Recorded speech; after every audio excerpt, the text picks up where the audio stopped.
Hi, this is Alen, and this is Leon. Welcome to Seize the Moment podcast, and today we have a very special guest. So today we have on Jessie Mannisto, who is a former CIA analyst, a former Google fellow, and a former member of the editorial board of the Democratic Left, which is the official magazine of the Democratic Socialists of America. Hey, Jessie.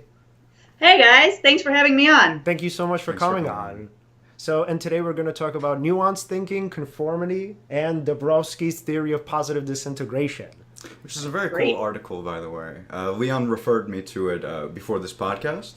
It was super interesting, and I like that quote from George Bernard Shaw.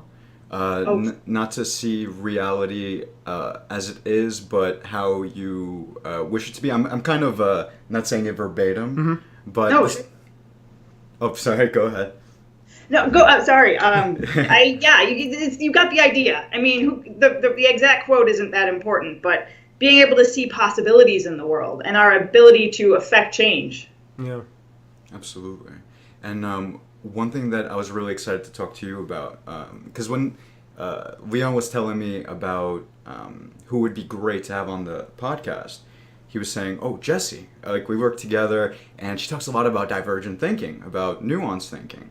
And for me, that's a topic that's really hits close to home because I noticed, and I'm sure everyone notices this in their daily lives, there's people have different kinds of ways of thinking about things, and a lot of people tend to pick a side when they're thinking. They may not to harp too much on this, but let's say politics, for instance. Not to get into politics or anything like that, but let's say somebody is on the left, another person's on the right, and one person says a particular view on the left, and automatically, because you're on the right side, you may not even hear their point, you may not even consider it. But what's interesting is, when you try to think about why is the other person thinking what they're thinking, what is their view, why do they see the value in it? Are they so different from how I am? Perhaps maybe there's something there that maybe I should try to understand. That's why kind of nuanced thinking is very important because, I mean, if you really want to understand somebody, you really should probably try to understand why it is that they think the way they do. And I was wondering what you think about nuanced thinking. I love what you said. I completely agree, and I think it's really a thing that isn't in vogue today. As much as divergent thinking, when you talk about that, people who know the term are like, oh yeah, divergent thinking, that's great, we love that. But in reality, as someone who has come to describe myself as a natural divergent thinker and have had, government officials saying like, yes, that is what you are. Let us figure out how to use you. It's not. It doesn't make you that popular unless someone really sees the value in it, which is exactly what you just said, right? Like the reason divergent thinking, one of the many reasons divergent thinking is great, is because you're able to see other possibilities, to step away from the right answer. And in politics, we see right answers too, based on our tribe, to use that word. I know a lot of people hate it, but our goals, our team, whatever, and we kind of do a little bit of groupthink, and we have our shared values, and you don't want to question the values, but without questioning the values, you can come to see, oh, how might that other side, the other team, the people I hate, because they don't think the right things, what might we actually have in common? So I was a leadership analyst for the CIA, and my job was to write biographies of foreign leaders for our, for U.S. officials to use before they met them or That's if they really needed cool.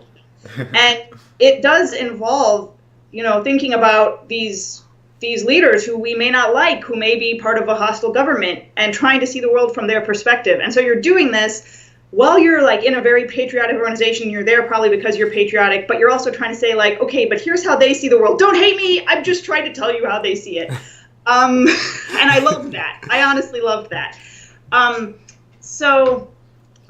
could ramble on so many different things. It humanizes them, right? Yeah. So what's that? It humanizes them. Like when you see it from their side, you could see like, oh wow, this person's they're not so different from me because of the way that their life went and the choices they made. It's actually more understandable when you really suss out all the things that they went through. Right. Which is very interesting. And that, putting together someone's biography, you see why they developed the way they did. And if you had developed in that country, in that time period, under those conditions, would you be any different? Probably not. Yeah. You know? And that's not, and again, and I love that we're focusing on nuance and divergent thinking. This does not excuse their behavior. So to understand, and this is the common sort of misconception that people have, that, oh, if I empathize with somebody and understand why they're such a terrible person, I'm excusing away their actions. Not at all what we're doing here. So what we're doing is we're trying to understand why they do what they do in order to maybe figure out a way to help them. And so, What's funny is you explaining that is very nuanced. Right. If someone can process that information, then what they're engaging in is nuanced thinking, which is very fascinating. And so I think, like, so when I deal with, let's say, with particular clients or just sometimes people in general, my biggest struggle with them is usually black and white thinking. This idea of either everything is good or everything is bad. This person is good, this person is terrible. This person, let's say, is brilliant, or this person is stupid. And very rarely is life as, let's say, very rarely is life on that kind of scale. It's usually way more complex and intricate than that. So people are really uncomfortable with shades of gray, but it's the reality we live in. But it's much more comfortable. We feel like we have more control. We feel like we have more ability to figure out the path to follow if one is black and one is white. Yeah. One thing that why I'm also excited to talk to you about nuanced thinking is I was wondering if in your writing, in your experience, if you've ever maybe considered how could we get nuanced thinking to be like a mainstream thing that people do?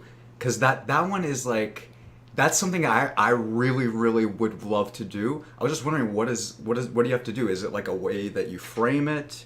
Is it like, do you have to use specific language for like a certain kind of audience? Or do you have to sprinkle it in a little bit? I don't know. Yeah. I think you jumped in with the most important and most difficult question, honestly. I think that a lot of I think basically it comes down to a value, to having an environment where we do value. I mean, this is why we have free speech in this country, and I am a person who is a defender of free speech, which has become controversial in some circles. But the reason we have it is because we want to be able to expose alternate ways of thinking, and it is something we have come to hold as a value. Like, no, we will demonstrate critical thinking. We will demonstrate standing up and saying our views and respecting views that we may disagree with. There are some that are, abhorrent, and maybe we draw the line somewhere. That's not an issue I'll get into right now because it's very difficult. But I do think that holding on to that as a value, this gets back to what is divergent thinking. It's being a devil's advocate is a form of divergent thinking, where it's related to it, I guess you could say. And being able to say, okay, I see my side, I think my side is right, but I really want to make sure it's right, in the tradition of the school of philosophy, right? That's what philosophers have been doing back since Socrates. And we're the type of people who are like, yeah, we love Socrates, and other people, like my husband will remind me, Socrates was a fist magnet. He was really annoying to be around. I want to punch him if you met him. Right. But so this is where I think it's good to put in a little bit of a backdrop. Divergent thinking and convergent thinking. As much as I'm a champion of divergent thinking and a natural divergent thinker, they're not opposed. They're two different tools, and you need to use both. You need your left hand and your right hand, right? And convergent thinking is about solving a problem and getting the right answer, the best correct answer, that is, one that is efficient and effective and gets you quickly toward your goal. And, defining your goal is a different issue, and maybe our different sides, our different, our opponents have different goals. One wants the United States to win and one wants Russia to win or whatever, Republicans and Democrats, whatever. But that type of trying to find the right answer is not generally a creative thing. It's about applying expertise that you've earned over, hard work, knowledge, and skills. And the thing is, our education system really trains us very well with convergent thinking for getting the right answer, right? It's in the back of the book. You can work it out and then you can check it and see if you got it. And that's convergent thinking. And we're not as good, I would say, at teaching divergent thinking. Which is also a really useful thing. It's about imagining all the different possibilities, and it's slower and it's messier and it's creative, right? It's what creative people do. And I think to use an example that was important to me in as I was working as an intelligence analyst that everyone will be familiar with is, so you're always looking for the right answer about what's happening in the world. You don't want to create an imaginary country and tell policymakers about that. They don't care. But you do want to anticipate. You want to imagine things that haven't happened yet. And the archetype nowadays is, of course, the act of imagining that someone would use a plane filled with fuel as a bomb. And if you had imagined that on September 10th, 2001, that would have been divergent thinking, and everyone would have been like, whatever, like, who's going to do that? Wait, maybe someone could do that. Maybe we should consider that possibility. Mm-hmm. And so, like, only 2%. So I learned this in a creativity class I took at CIA, which I wrote about at Third Factor, and they actually presented at South by Southwest. These are amazing people, so they're putting this out there. They want other people to know, about it. And in knowledge professions, like here in Washington D.C. and think tanks, it's only about 2% of the time, according to studies. I don't have the study, but I was told in the class. Only 2% of the time do people engage in divergent thinking, and it really should be closer to 20% divergence and 80% convergence, maybe even a little higher if you're an actual divergent thinker. And that's because convergence takes a lot longer, and it's harder work, especially if you're like brainstorming, but you still need to be doing it at least a fifth of the time. But, so getting back to this like nuance and the political culture today and trying to make this sort of nuanced thinking a value and encouraging people to do it, you have to demonstrate that, okay, like I am thinking of a different thing that could happen than what maybe my side is anticipating, or I can imagine a situation that maybe isn't what exactly our side portrays as the narrative, and what the other side portrays as the narrative. Like, what are the actual narratives? Like, let's imagine it. Let's imagine curveballs. Let's imagine problems. And then some of this gets into, it's not just divergence, but there's a lot of other things too. But the way that divergence comes in is just the person who does come up with the things that don't really fit for your plan. Because let's face it, like if there were a perfect plan for the world, with this much human history, we'd probably be closer to getting it. And we still have all these problems. And maybe that's because of power relations and greed and all these other things that are part of humanity. But no one's figured out how to solve those yet. But if you want to advance that, you have to figure out the problems with your argument. And you have to say that to your side. And sometimes your side is so eager to get a solution made and done and take action that they don't want to hear that. They don't want to hear the weaknesses in their own side. Like this happens, this is so I am a democratic socialist, and I would blame a lot of these people for the reason that socialism and communism went down the path it did. I can't say whether it would have worked in an alternate universe, but it really didn't have to go as badly as it did. But like some people, my husband is a Chinese scholar, and he was telling me just the other day about an official who said to Mao, like, hey, maybe actually this thing you're doing, it's not really going to work. And like that was bad for him because Mao didn't want to hear those divergent possibilities and hear the nuances in his plan. Yeah. So I'm kind of rambling, I know. No, it's okay. No, it's okay. Yeah, no. So, I mean, just kind of go into current events, or rather, I mean, sort of, go ahead. Actually, shoot. Sorry. Sure. Go ahead. So, are you aware of Steven Pinker? I'm aware of him. I haven't read any of his work or seen any of his talks. So he has this site. It's called gapminder.org. On there, he has graphs that kind of trace human progress, mortality, things along those lines, pollution, all that over the past, I would say, well, don't quote me on this. I believe it's 5,200 years. And supposedly things in the world have gotten better than, over time. Would you say that, okay, and this is really, I'm really stretching here, but with the advent of the internet, with our ability to communicate, let's say, certain forms of knowledge, or let's say even this conversation here, would you say that maybe we're inching towards like more progress on that front, or I don't know. That might be too much of a stretch for me. Well, do you mean in terms of what, divergent thinking? Yeah, in terms of divergent thinking, in terms of at least getting the most, this is debatable whether or not it's the most essential knowledge, but I would argue that the most essential knowledge is not yet made widely available. But with the internet, with more and more people around the world getting access, let's say, then people who are into a particular niche kind of get into that, and then this, audiences grow, and then maybe we'll have like somebody like a Joe Rogan who's more of on the entertainment side of things, but will still be kind of a divergent thinker. Right. Then you might have it depends who you want to go with. Let's say Sam Harris. I don't know. Yeah. I don't want to say Peterson. Oh God! Alan loves Jordan Peterson. Well, from the clinical side of things, not the. Sure. Don't get me on the political part of it, but yeah. So I don't know. I feel like there's this sort of, I don't know. Would you say that there's a progress being made on that front, or? I mean, that's a great question, and I actually am a lot more pessimistic than that. I mean, I know Pinker's basic thesis that humanity is doing better than it ever has been, and I think that may be true. I think as someone who grew up in the 1990s, I feel like our generation was probably the most comfortable generation at the top of a quality of life roller coaster, and like many people today, I'm a little bit afraid of dropping off that cliff with all the flooding in the middle America, and bees dying off, and monarch butterflies are going extinct, and there's like plastic islands in the Pacific. So I'm also like, I think about that. I don't know if things are going to continue getting better, but I'm just nervous about that. I'm not an expert, and I won't talk about it. But that's fair, yeah. But I will say that, because you were talking about the internet, and I do have some knowledge about that. When I was doing my Google fellowship, I wasn't an employee of Google, but I was funded by Google to do some research.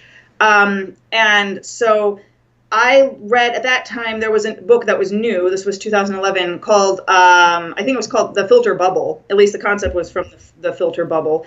And this is now widely known, right? Because we have the algorithms that give us our in-groups and feed us reinforcement for our ideas rather than exposing us to other ideas. And I've gotten, because I am a person who's defensive of free speech, and because of some of my experiences in the Democratic Socialists of America, which became its own bubble online, I got into the sort of like, critical thinking, and the grievance scholars who are like, no, we have to have critical thinking in the intellectual dark web, which I don't say I'm part of, but I was like, this is a counterweight. For me, the basic way that I am, I will always adopt the other side. I'm a natural devil's advocate, so I know about, like, when you say Socrates was a fist magnet, like, I'm like that. I just annoy everybody because I'm like, well, I'm with you, but, and that's probably how I became a socialist in the first place, like being raised in the United States after the collapse of the Soviet Union, like, why would you be anything but a capitalist? But then, so this was post-2008. People start seeing that maybe there are flaws, and I started being interested in those flaws, and it's all about counterbalancing, right? So when you're in your group, most people, in my experience, are enjoying that group feeling and solidarity and shared purpose, and those are really important for people's lives. And I get why people will join a group like the Democratic Socialists of America and find their tribe, and they're excited, and because people are lonely. Like, so many people who came into DSA at that time were college students who had just moved to a big city, and they just were lost. I think this can apply to a lot of different movements online, people who feel weird, and the internet makes it easier to find people who are having those same struggles. So that's one thing. But sticking with the political stuff, right? You have, sorry, I have too many thoughts. Yeah, same here. A lot. It's hard to narrow it down. But so you have these filter bubbles, right? And people get in them because they're comfortable. And then Twitter gives you more of that. Oh, you liked that? Here's more. So sometimes I'll just like something because I think it's a good point and not because I agree with it. Or Facebook, right? Like, it shows you the people who are your friends. And I think that for me, that is the thing I'm particularly concerned about in this area, and why I think it's really hard to have nuance, because people they come in, whether they know it or not, in a lot of cases, I suspect, because they're tired and they just want kind of like, maybe they've had a bad day, maybe at work they got challenged and they met somebody who had a political opinion that made them uncomfortable, and they're seeing like all the bad stuff in the world. And, you know, as people who are on the left, we have to remember that people on the right also look and they're like, oh my God, look at those liberals, they're ruining everything. So this is a shared human experience. I'm just talking about the feeling, a feeling like the world is falling apart. And you come in and you just want to solve it, and you want to be with people who are going to help make it a better place. And you don't want the nuance. You don't want someone to come in and say something like, just to throw out an idea that I'm not sure what I think about yet, but like, oh, I'm concerned about global warming, so actually nuclear energy, maybe we should rethink that. Like, no, that's not part of the orthodox thinking. And I don't know whether it should be, but it should be something that, you know, if someone's able to say like, excuse me, why not? And you should be able to say, oh, here's why not. Right. Or if you can't say why not, then you maybe should stop and think why not. Or just stop and say that, I don't know, I just want to support the environment and I'll defer to someone else on that. That's okay too. But our emotions make it harder for us to do that. Right. And I think it pops up especially in the context of capitalism versus communism. So interestingly enough, so I'm also officially a DSA member, and I am a democratic socialist. So obviously as Jessie knows. So but the thing is, one of my favorite books on communism is actually a book by a conservative scholar named Richard Pipes. And Richard Pipes is like incredibly hated on the left. Like he's just like completely repugnant by most of the people on the left. So he wrote a book called Communism of History, which is, I think, give or take about 100 and maybe 57 page, like 157 page book, something like that. So and the goodness about the book is that, and this is what people sort of hate on the left, is he actually gives a pretty balanced exploration of communism. So I mean, obviously he talks about the different atrocities that on the left they are either kind of, you know, excluded or watered down, but on top of that he actually focuses on Marxist theory. And so in the book he'll actually say, look, if you actually go to Marxist theory, the manifestation of it in terms of the Soviet Union, right, in terms of sort of Pol Pot and, you know, communist, let's say Castro, Cuba. So the idea was that essentially those manifestations weren't anywhere near the ideal of communism as expounded by Marx. Mm-hmm. But the idea was that essentially what we do is, again, going back to black and white thinking, we say because communism sort of brought about the deaths of all of these different people, which is absolutely true, but not in the sense that we think of it, that therefore it is a bad thing. But the thing is, when we think about Karl Marx and his conception of Marxism, nowhere, and I'm not a scholar of Karl Marx by any means, but nowhere does Karl Marx advocate for violence, nowhere does he advocate for murder. Actually, what he says is that this was a scientific revolution which is naturally going to occur. So he doesn't say that we ought to make this happen, right, by sort of any means necessary, but he says that it's going to be a natural progression of the way the world works. Scientifically speaking, I don't necessarily agree with that, because it's very hard to prove something scientifically, especially when free will is taken into consideration. So you can disagree with him there, but to say that Marx and communism was the result of all of this bloodshed really sort of doesn't take into account the fact that Stalinism, Leninism, Maoism, these are all various manifestations and I would even argue bastardizations of Marxism. But the thing is that we do, right, is we say capitalism is good because it's this free economy that allows anybody to prosper. Bullshit. And then on the other hand, you have these sort of totalitarian regimes, which in the context of Marxist theory don't even make any sense, because Marx said that at the end of it all, there was not even supposed to be a state. It was supposed to be a sort of stateless land, right? We were the sort of the solidarity of all of the workers of the world. So technically speaking, the totalitarian governments weren't even a part of it. And so and this is kind of me rambling, but I think it's really important in the context of, let's say, the DSA and even sort of thinking on the right, is that it doesn't really make much sense to hate, kind of pure capitalism or pure communism, whatever that even is, because at the end of the day, there are really elements of both that are actually necessary for a good life. Because if you really do take a look at the socialist countries, a lot of them are in peril for the simple fact that people aren't able to start their own businesses, for the simple fact that the government is too intrusive and too involved in their lives. And obviously with capitalism, I mean, yes, we struggle here because, sometimes, and especially in this country, there isn't enough government aid, especially when people with physical or mental disabilities absolutely need it. So if I understood correctly what you just said, basically you're saying Marx's concept of communism versus how it was executed, yes, there's a large gap there. Right. His concept of it is, if I'm understanding correctly, fantastic. It's great. Right. How it's been executed over the years, this kind of destroyed how it looks in the public eye. Right. Well, I don't on the surface. I would even be hesitant to say that it's fantastic, just because Marx was actually very vague in his writing, and so nobody. Right, and it's very even hard to define what communism specifically is. But of course, all of these tyrants said, "Oh, we know what it is, and we know how to bring it about." Right. But nowhere does Marx actually advocate for killing a bunch of people and saying like this is how we're supposed to implement it. So it's sort of left up to the reader to decide how to do it. So, but we tend to say like, okay, let's throw the baby out with the bathwater. And this is something that Alen and I talked about last week in our other show, about sort of this idea of, let's say, like, I'm not a huge fan of like Eckhart Tolle, right? But I do love a lot of his concepts, and so does Alen. And Alen is actually a really big fan of his.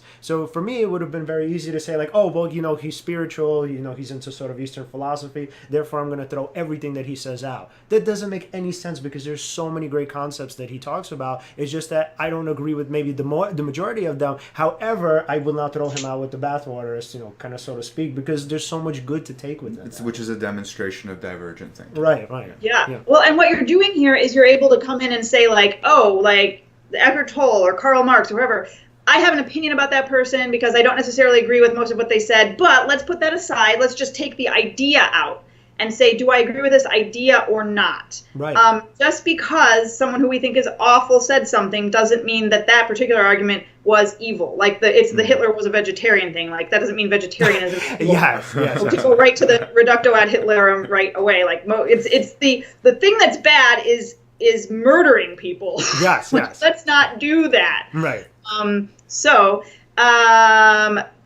you really just have to be able to talk about the ideas, and I think getting at the values, and I think that talking about Karl Marx or the history of socialism, it's very important to start again, like you said, how do we get nuance out there? How do we get, you know, whatever you're solving problems, you got to really talk about your values and put them out there and be really ready to advocate for them, and see where your value that you're putting first and foremost, you know, whether it's caring for other people and like, or whether it's building the economy and maximizing profit.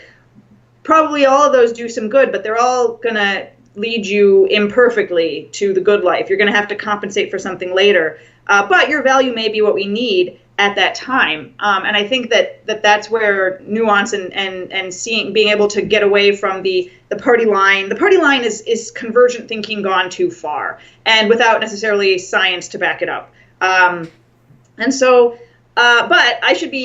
what you were talking about made me think of a story, the way, you know, trying to understand communism in this time period in the history of the left and democratic socialism, which of course DSA was founded as a anti-communist socialist organization. There's all these subdivisions. Oh, that's so interesting. I didn't know that. Yeah, Michael Harrington was, I mean, they were out there saying like, look, no to the Soviet Union. That's not what we want. Wow. They did it wrong. I also am thinking of like someone who was there at the time.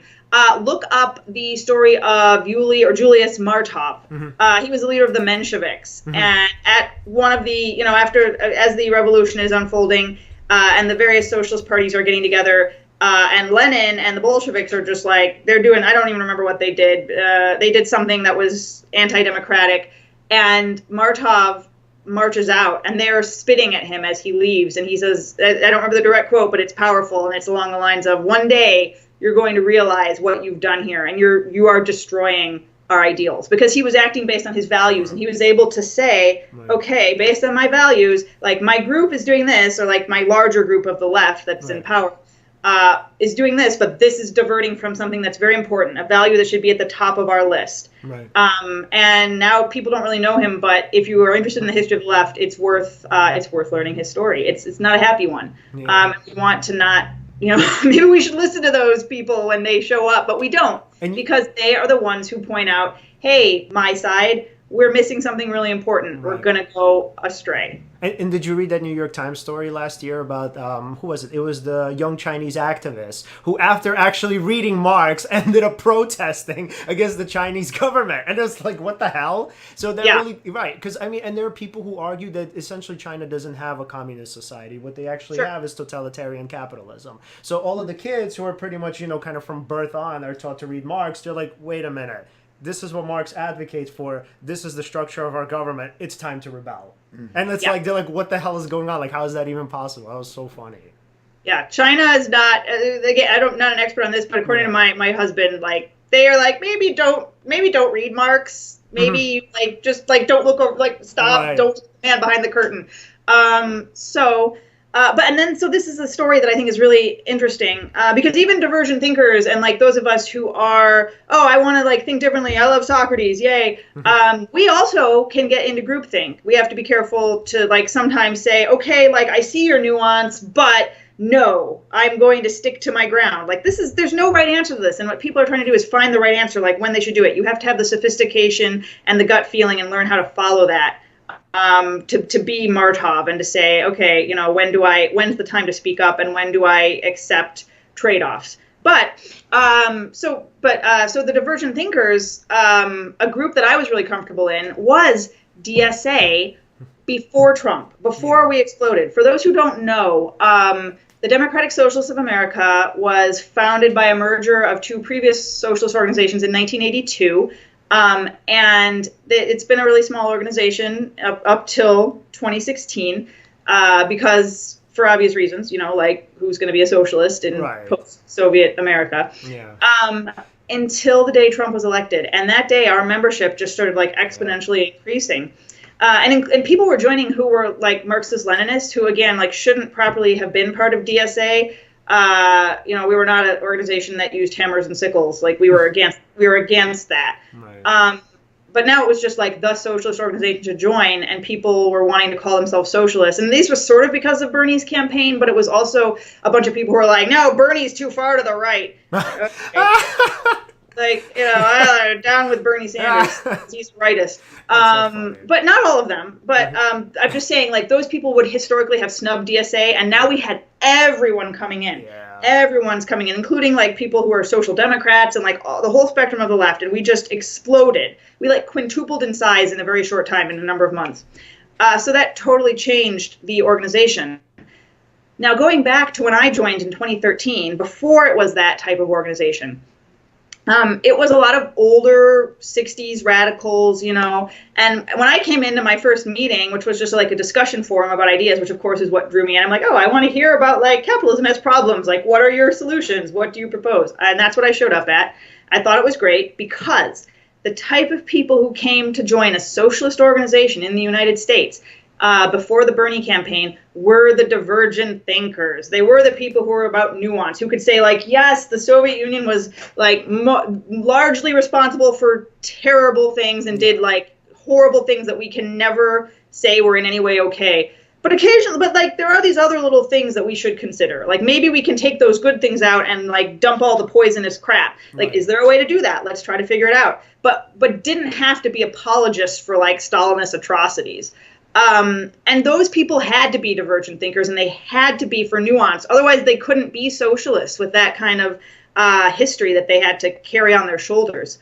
And so I loved those people. Like those were my kindred spirits, just as a divergent thinking devil's advocate who always like takes the contrary side, and who was worried about capitalism post 2008. Those are my people.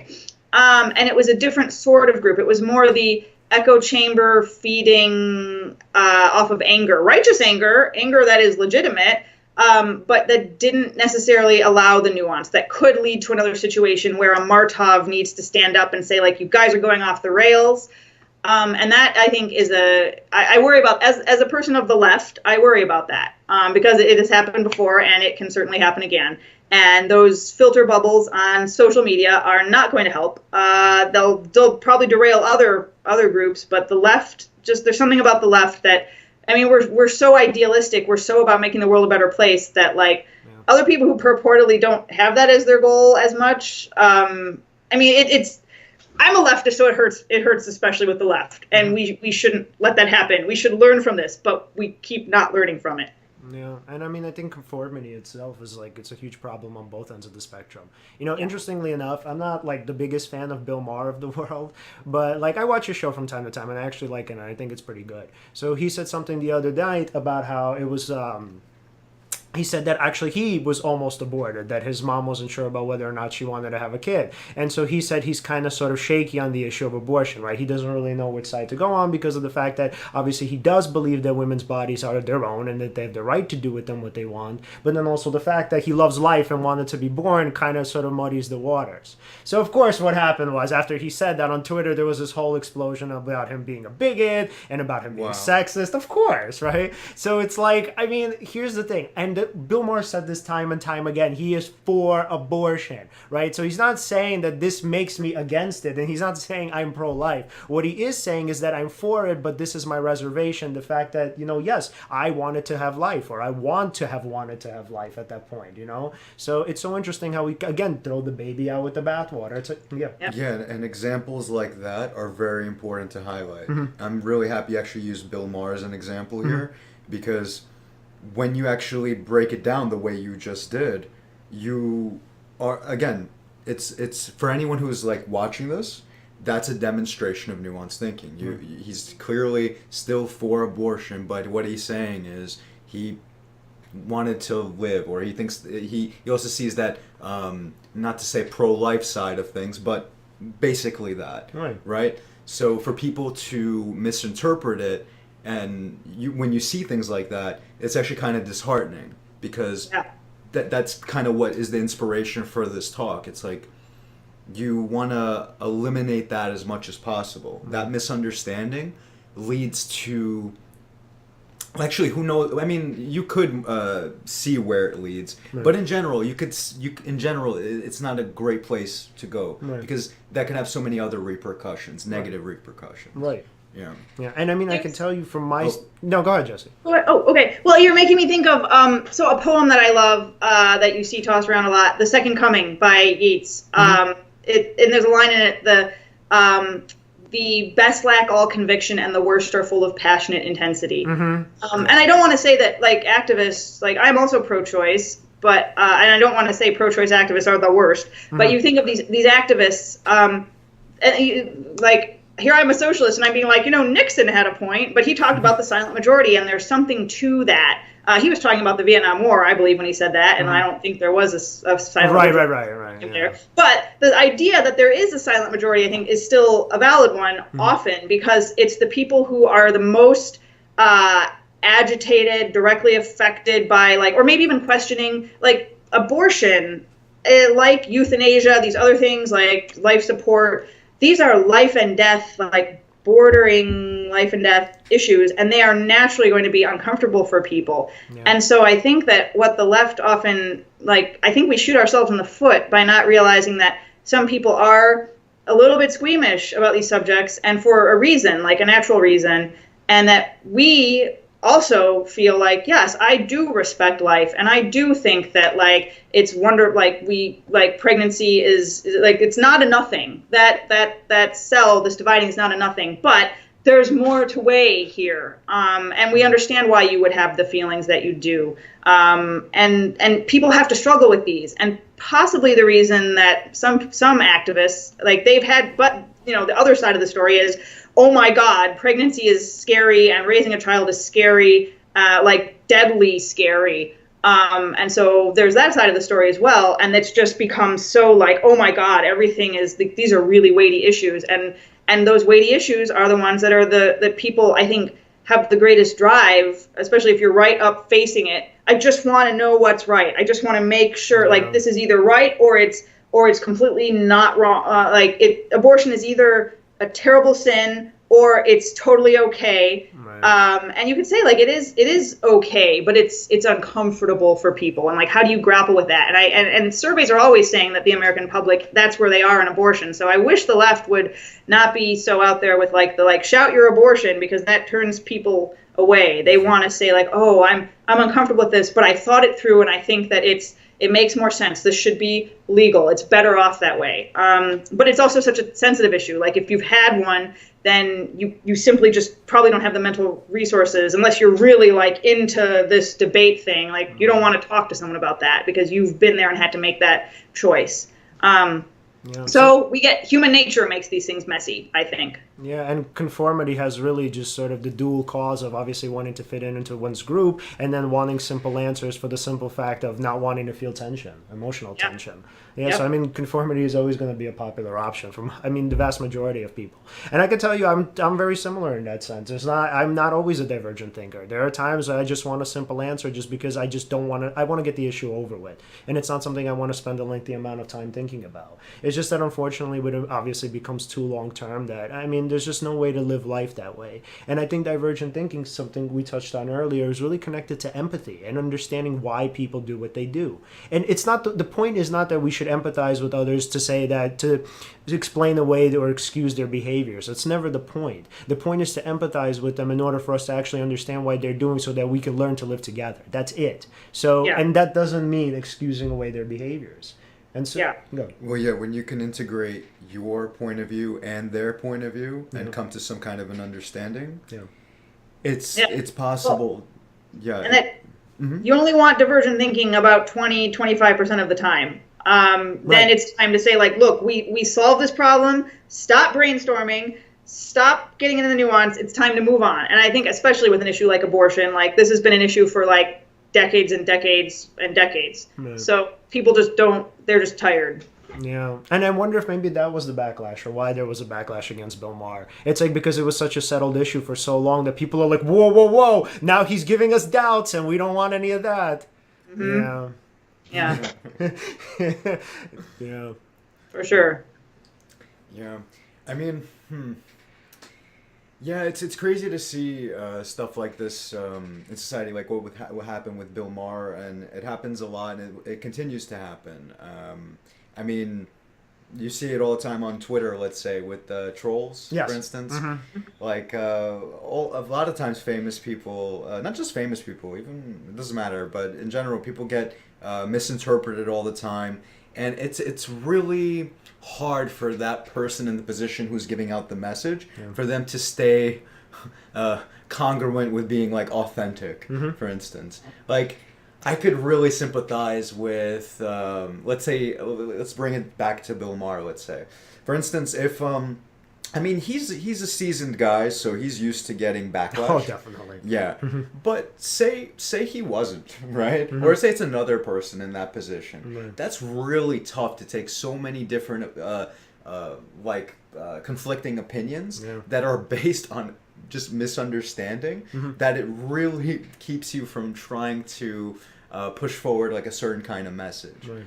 But it's my opinion that either way, no, you have to still like take all of that and still push what it is that you will believe is correct. You know, of course, after actually thinking it through. But and you know what's so interesting? I think when you said, I think that's really important. So understanding that the person is having a misunderstanding. So if obviously I don't know Bill Maher, but if I had to reason, I would think that the reason why he's able to tolerate the criticism is because there's a good chance he understands why that they do misunderstand and why they misunderstand.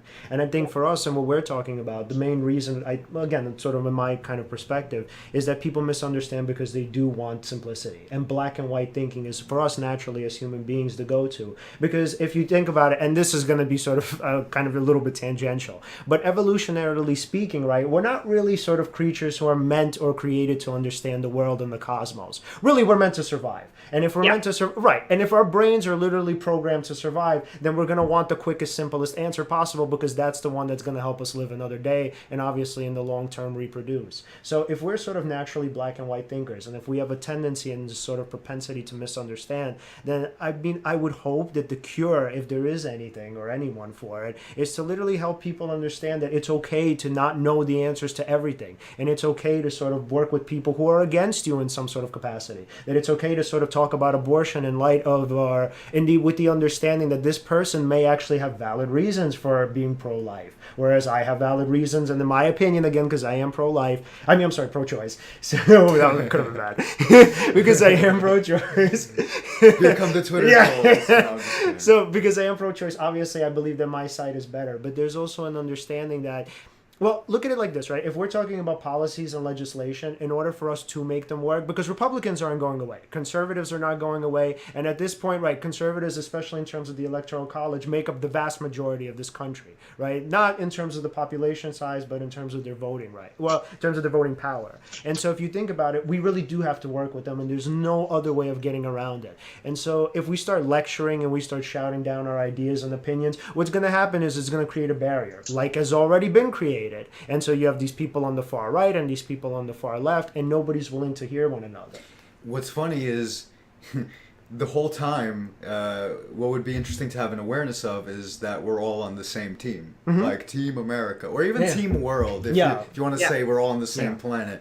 I wonder if you boiling it down to just simply that is... And because it's weird, because when you're trying to reach a general population, like a broad audience, to say a nuanced point is a very, I wouldn't say it's a dangerous thing, but you will be misinterpreted because you're trying to get it out to a broad audience. Right. But absolutely. Yeah, but then does that mean that there has to be a structure to that simple thing that you're trying to say? Right. Like, is there a way to say something complicated in a simple way? But I don't know. I've been thinking about it for a long time, actually. Right. Or maybe we need to learn how to tolerate complexity.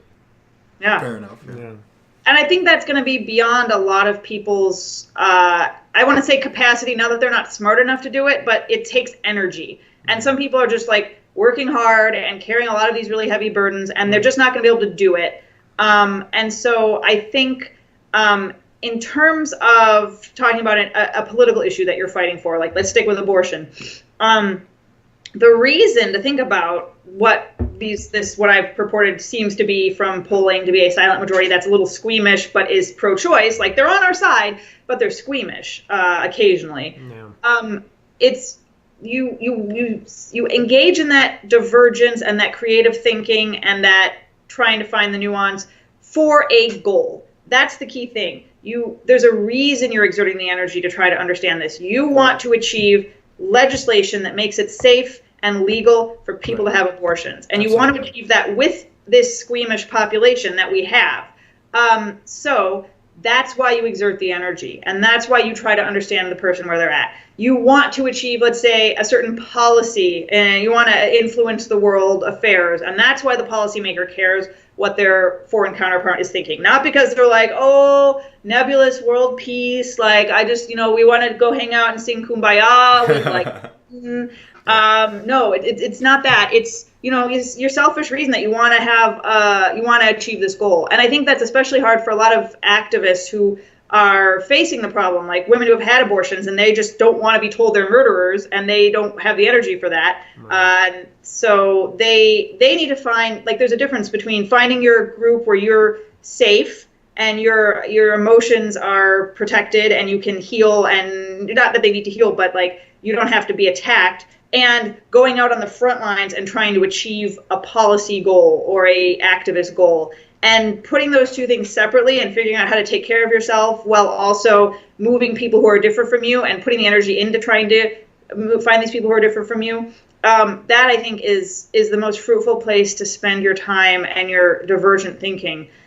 In fact, I became a socialist because I thought that a lot of conservatives could actually be convinced to be socialists. You just have to use different language and talk about values. Like one of my values. Oh, that's good. Honestly, well, thank you. And I want to think I'm right. And it's just so hard.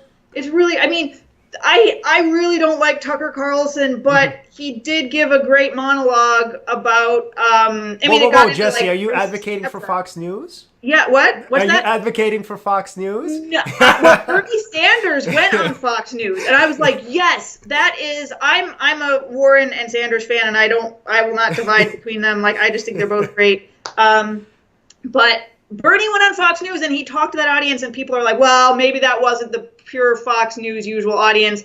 Okay, maybe, but some of them were there, and you can talk to conservatives, because I talk to conservatives about these ideas, and you can say them in ways, if you really get to know them and what they think and what they value, you can express these ideas, especially, you can express these ideas in ways that resonate with them, if you just get to know them. Not all of them. There are going to be zero-sum exchanges where one side has to win and the other doesn't. But often there is a way, like if you just understand, like I think human agency is extremely important. And so the capitalists have that, I think, really well tied up in their narrative. Like, well, the free market and like, you're a free person and you can be in charge of your destiny. And socialists are like talking about being bogged down by student loans, and I agree with all of these problems. But they aren't really talking about how, these giant companies have you have no say in your daily life. Mm-hmm. And when a company moves out of town and leaves this, Rust Belt and Heartland, these farmers and stuff, the farmers are not part of the companies, whatever, the economic forces destroy these towns where people are raising families, like family values, those sort of things that resonate with conservatives. And you just want to like work hard. Socialists can be for working hard. Like we want to work hard and we want to have the choice and the freedom over our work. But right now it's so hard to make a living unless you're working for someone else. Right. And so like there are places that I wish that socialists would explore. And there are people in DSA in like red states who are actually doing this kind of work, which is wonderful. They're saying like, no, look, we have values that more people than you would expect would agree with us. I mean, there are like Bernie Sanders got in trouble for having people switch from Bernie to Trump. But I think what people are not considering is the strong possibility that many of those people were not going to vote Democrat, but they were excited about Bernie because he was like, he was fighting the right people. He was shaking up the status quo, and the status quo wasn't working for them. They didn't feel like anyone was on their side. Right, and he campaigned for Hillary. So he was absolutely anti-Trump during the presidential election. And so what all of this made me think about, have you guys ever seen the movie 1, 2, 3, the Billy Wilder film with James Cagney?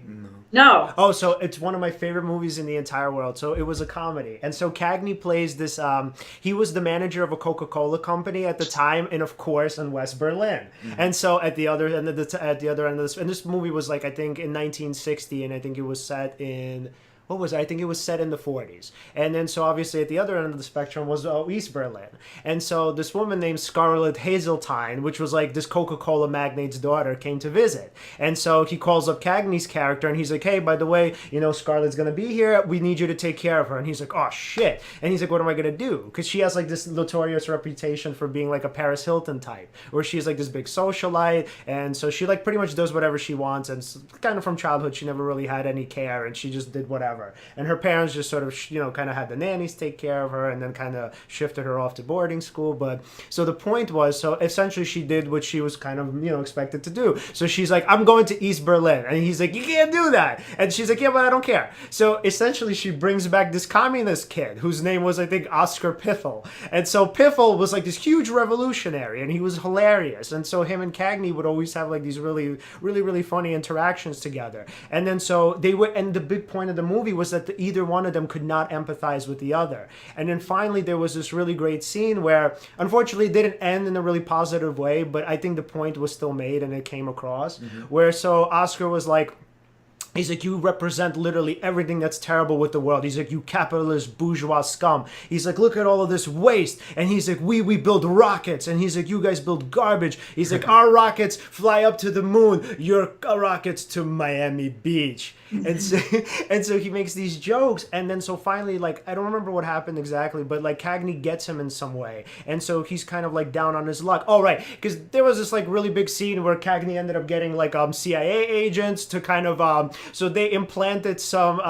like some sort of capitalist, like, some like capitalist book of some sort. And when he went to East Berlin, they caught him with the book. And so like he was viewed as a traitor. And so Cagney's like, aha, I got you. And so Oscar's like, you know what? It doesn't matter to me that he's like, that you did this to me, because even if I'm not in my particular side of the country, one way or another, I know what my values are. And he's like, and I believe in truth, I believe in justice, and I believe in the equality of all men. And so Cagney says, congratulations, you just quoted Thomas Jefferson, George Washington, and Abraham Lincoln. And he's like, what? He's like, who are these people? Right? And that really sort of was the point of the film, that we are not as different as we think we are. Yeah, sure. I've written down books and movies now. I'm going to like look all these up once we're done. You would love 1, 2, 3. You too. It's such a fun, it was like one of the funniest movies I've ever seen. Oh, man. I'm definitely going to look that up. Yeah. So I realized, like, so we've been talking, and we talk about the theory of positive disintegration, and we actually haven't discussed it. So let me throw that out there briefly. By Kazimierz Dabrowski is how it's written in English, spelling, but it's Dombrowski.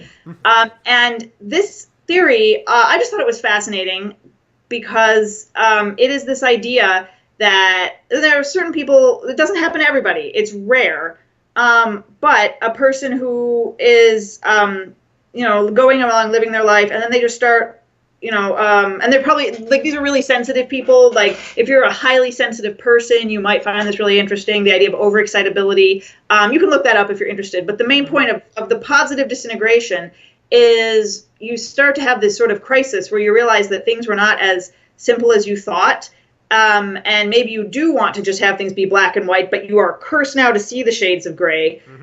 And you go through this, like, what it's called a positive disintegration, because it's, you disintegrate and you have all these, like, neurotic symptoms that look like they're mentally unhealthy. But Dabrowski said this was actually mental health because it's a process you're going through to grow. The butterfly gets disintegrated in the cocoon, and then the caterpillar gets disintegrated and comes out a butterfly. That seems like it's not good for the caterpillar, but actually it is, because then you're a butterfly. And so that's what you go through with these disintegrations. And it's to realize that, I've now perceived multi-level paths.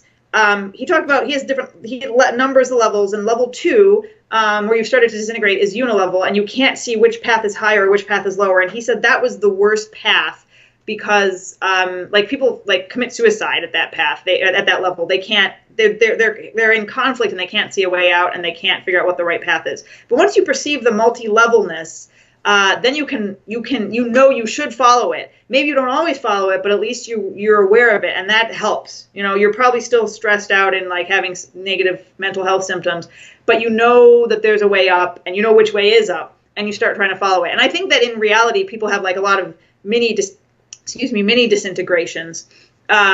We keep having to do that. It takes so much energy. It's, I see this a lot with people who grew up on the internet. I grew up on the internet, but, I had a web page in 1996 when I was 14. Wow. But that was unusual. My dad was an early adopter, a computer programmer. So, but now it's common, and we see kids, like, getting together and sort of bolstering each other's notions about the world. And this leads to a lot of different, to move a lot of stuff that's happening in the world, and, like, these alt-right things are also there, and the left. The left is a lot of young people coming together and bolstering their ideas. And I want to come in as a sympathetic leftist to be like, okay, I'm going to do, like, devil's advocate to you, like, I'm going to play capitalist, okay, like, learn how to answer my questions. Right. But that is with some of these kids, I've talked to them, they realize, wait a minute, they start asking the questions themselves. My group is, like, I have questions and I'm not allowed to ask those questions. I'm being thrown out of the group, and they have what I would call positive disintegrative experiences. So if you are a young person who is in a group and you're, online, or your friends offline, whatever, and you have questions and you're just starting to really, like, feel lost and broken down, I would suggest you look up a book called Living with Intensity, which is about positive disintegration, but it's not by Dabrowski, or some of Dabrowski's works himself. They're very dense, but I would recommend them. Or look at Third Factor. I mean, that's what we write about. Yeah, I'm sorry for actually not mentioning that. I just realized that, like, after. So Jessie is the chief editor of Third Factor magazine, which is literally wonderful. So I hope all of you guys get to check it out. So Thank Jessie, you. and how come you started for Third Factor? Oh my goodness. Well, it's because this theory of positive disintegration kind of got abandoned. It wasn't being worked on anymore. And there are things that are dated in it. We know a lot more now than Dabrowski knew when he died in 1980. Yeah. He went through all this stuff. Like, he's from Poland. He lived under Stalinism. And he saw both world wars, and he wanted to know, why do some people, like, hide their heads in the sand, and other people, hide Jewish people in their houses at a cost to themselves, even though they're not Jewish.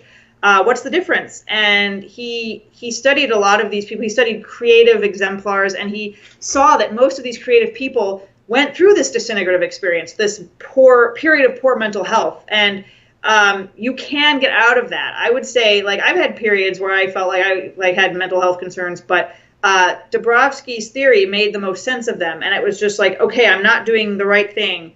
I need to get more involved.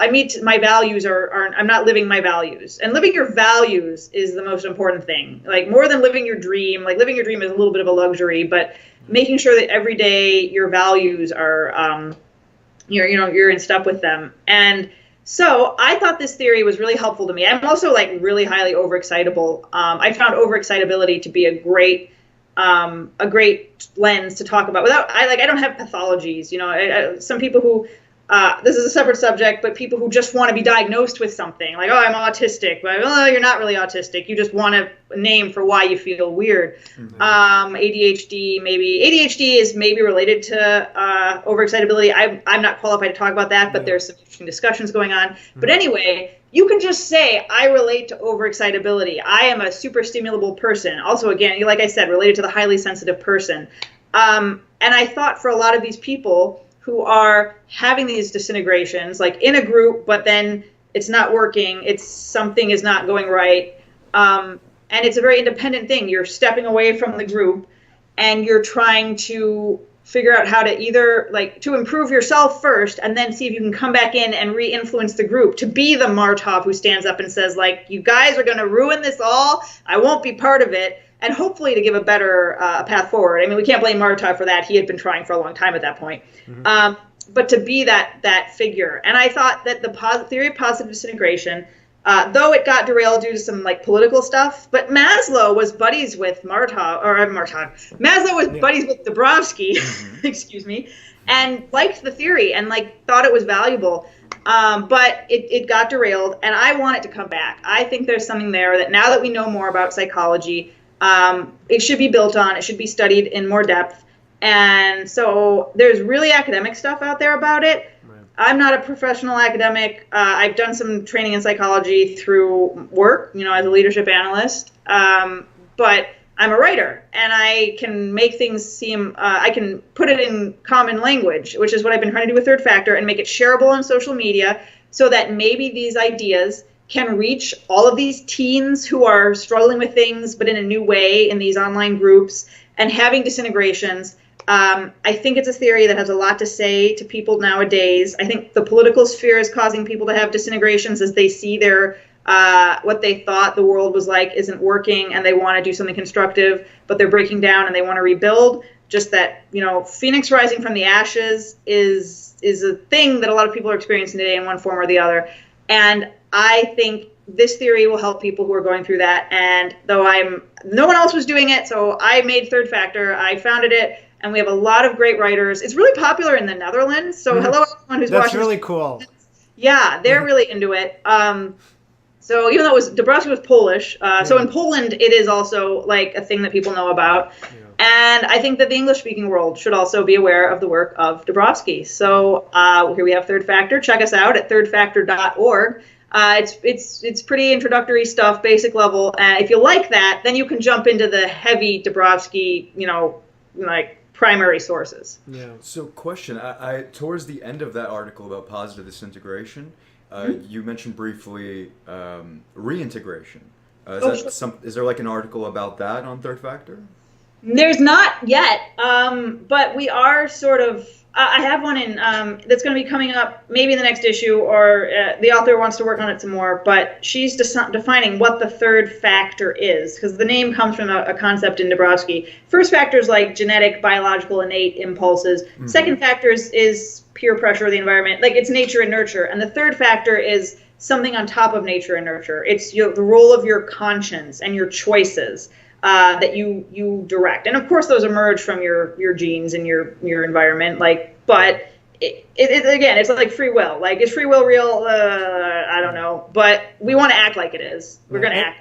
And I mean, one can even argue in terms of the third factor that maybe partially it isn't, sort of from your environment. Because if you think about, like, let's say, if you, let's say, came from a, let's say racist, misogynistic background, and it's quite possible, and obviously sort of anthropologists and sociologists wonder how, but how is it that some people within that area, within those spheres, can actually find empathy for the people that are devalued and treated as subhuman?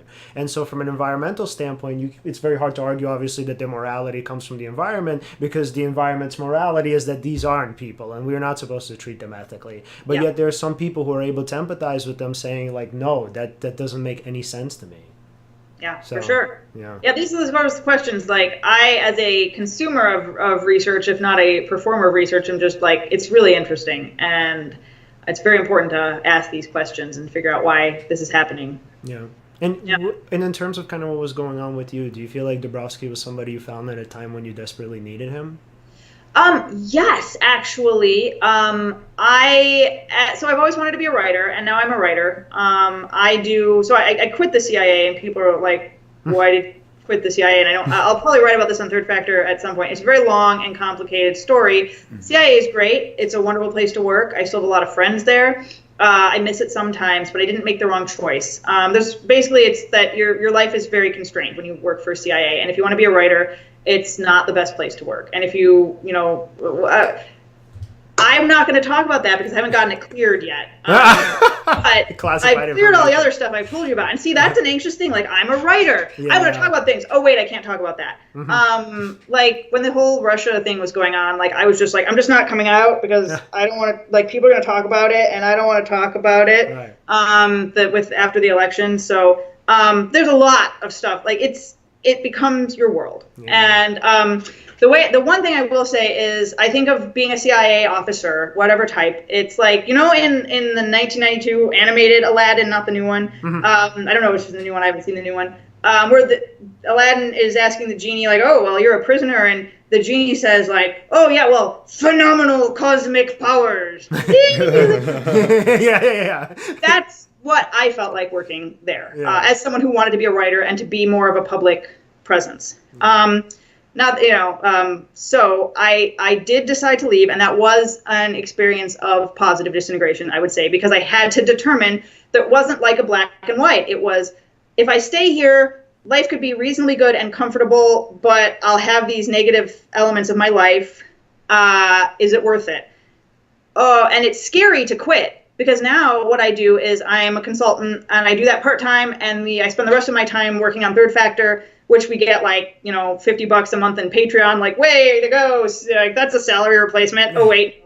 But I'm still really proud of it. Like, I'm more proud of the $50 a month we get on Patreon than I was of earning a paycheck from the government, even though it was a prestigious job. And that's just me, like, it's not anything about CIA. Like, I have wonderful friends who work there who are doing great things and are very, they're really top-notch people there. But it is, again, it's like figuring out what do you have to give to the world and how can you give it.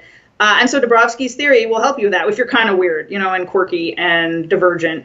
And I wrote an article about being a divergent thinker at the CIA. That's at Third Factor. You can check that out. That one I successfully overcame, but that was part of the whole, like, finding how do you fit. And so regardless of whether your story, dear listener, has to do with, like, crazy, like, cool-sounding places like the Central Intelligence Agency, I think everyone, if you're kind of quirky, you may have to try to find a place to fit. And especially if you want to be a writer, because I always knew I wanted to be a writer, but you can't just be a writer, especially nowadays with the journalism, like, who gets paid to do that anymore. I was actively discouraged from going into that. And writing a novel, I spent so much time trying to figure out what I would do for my day job that I didn't have time and energy left to write novels. So I'm in a good place right now. I like where I am for the time being. It's partly because, like, I am married, which is amazing. I didn't think I would get married because I'm weird. Husband's weird too. So that could happen to anyone out there who feels quirky and like they don't fit. Just keep going and hanging in there and trying to follow those values up and down. But you may have a period of disintegration. Yeah. And so I had a few periods that were related to that. What am I going to do with my life? All the things I want to do seem like you can't just get on the normal career path. I was so excited when I stumbled into working at the CIA. I was never aiming there, but they were recruiting at my grad school. Like, I went to library school because I thought I want to be a writer. Like, I guess that's a place I could go. Well, that's not the right place for me. I kind of figured that out by the end of grad school. But then the CIA was recruiting, and I was like, total, like, left turn out of nowhere. Let's sign up for that. Let's see if I get in. Oh, I got in. This is really weird. And it was a great experience, and I'm glad I had it. But trying to find the way to what I wanted to do was hard, and it caused me disintegration. And it was hard for people to help me. They were like, but you seem to have a secure life. Like, why don't you just be happy with that? And that was hard. So I had Disintegration. And so, Alen, do you have any final questions for Jessie before we go? Well, yeah. Say I want to check out Third Factor. I've been sent a link by Leon. What's the exact URL? Is it thirdfactor.com? .org. .org. Thank you. Yeah. Yeah. I'm speaking like as if I was the listener. You know, I'm actually learning about it right now. So I'm even going to write that down. Thirdfactor.org. Also, I'm going to check out Julius IRT, Martov. not a 3. But yeah, thirdfactor.org. Yeah. And so, and Jessie, do you have any final thoughts for our listeners before we go? Wow. I mean, there's so many diverse listeners out there. I would just say that, you know, if you're having trouble finding your way, you know, if you're just keep going, don't stop, because it gets harder before it gets easier, but that doesn't mean it will never get easier. Yeah, and I would say another great message from all of us would be that a lot of us are very similar, and sort of the thing that I find the most common misbelief that I find with clients of mine, and even just people that I meet randomly, are that they believe that their issues that, you know, kind of perceived to be mental health issues are issues that they're the only ones who struggle with. Absolutely not. I've written blogs about being a weird kid, about being a dreamer. Jessie has written blogs about this. Alen has talked about it on various occasions, you know, being the person. And we'll be writing about it in the future as well. Right. So, I mean, we're all in some sense unique, and we all have our quirks, and we all have the things that sort of make us non-conformist. And I think the main point of this particular show, hopefully, the main takeaway is that that's okay, and that being unique and being weird is absolutely okay. And especially being a divergent thinker is okay. Yes. 100%. Yeah. And so, Jessie, again, thank you so much for coming on. Thank you. It was a lot of fun talking to you guys. And by the way, your place looks great. Oh, thank you. Yeah. Like, there's a lot of boxes on the floor that you cannot see. No. I just moved like Are you 6 fully weeks moved ago. in yet? What's that? Are you fully moved in yet? No. There's still boxes. Yeah. There are a lot of boxes. But then, yeah, we have a new house. It's very exciting. So, yeah, this is my office, guys. All right. See Jessie, ya. it was a pleasure. Take Have care. a great day. Thank you so You much. too. Bye, guys. Bye.